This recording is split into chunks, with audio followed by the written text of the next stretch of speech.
Okay, Samara, here is your question. Kung ang dating Pangulo ay mahilig sa Coke Zero, ano naman ang hilig ng kasalukuyang Pangulo? Kailangan pa bang pag-isipan yun? Of course, cooking. Cooking is...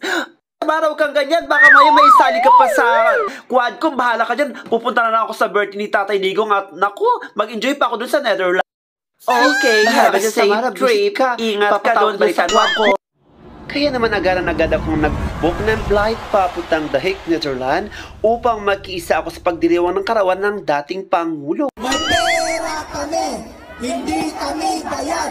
May pera kami! Hello Philippines, Inday Maharlika is now here in Netherlands kung saan napakalakas ng kanilang turismo dahil ang mismo kanilang ICC ay ginawang tourist spot ng mga Pilipino. Kaya tara guys, samahan niyo akong pumunta sa loob ng ICC upang makapag-celebrate ng birthday. Tatay Digong, ito pinagdalaga ng Zob Zero. Alam mo kung makakalabas ka dito, Tatay, umuwi ka na ng Pilipinas, sabay-sabay ka ng sama-sabay mga sabay dito upang ipaglaban ka.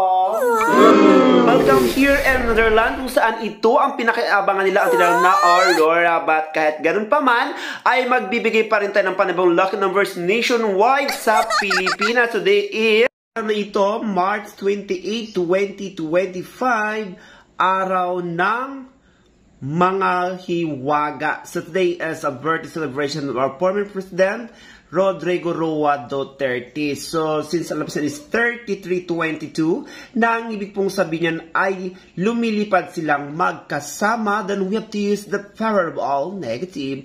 Hello, Pilipinas! Huwag natin kalimutan na sa pagkakas ng first ball ay kumalatay sa taas, sa gitna, at sa baba.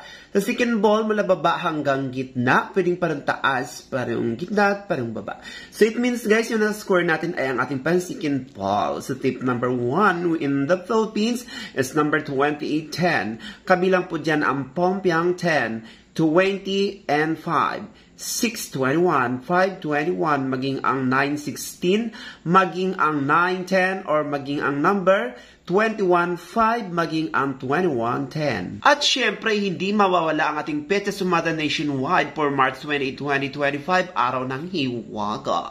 So, ang ating given number na 328, nang ibig pong sabihin yan ay gumagapang sa hiwaga. And for our 2025, ang liter magnanakaw ng kaligayahan or nawawalan ng swerte.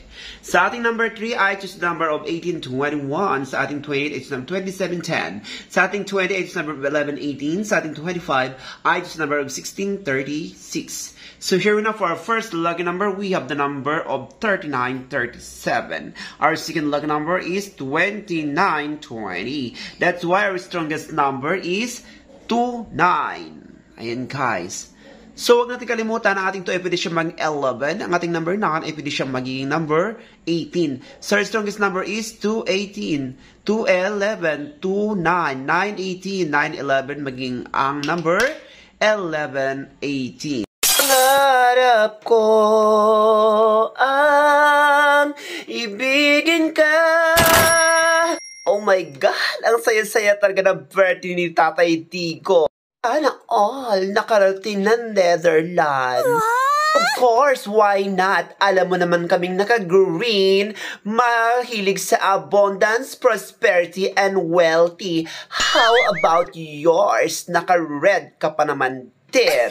Ibig mo bang sabihin dahil naka-red kami, war freak kami, mahilig kami sa war? Ha? Yung ba yung sabihin mo? Ikaw nagsabi niyan, so ibig sabihin, tanggap mo yan. Ewan ko sa'yo.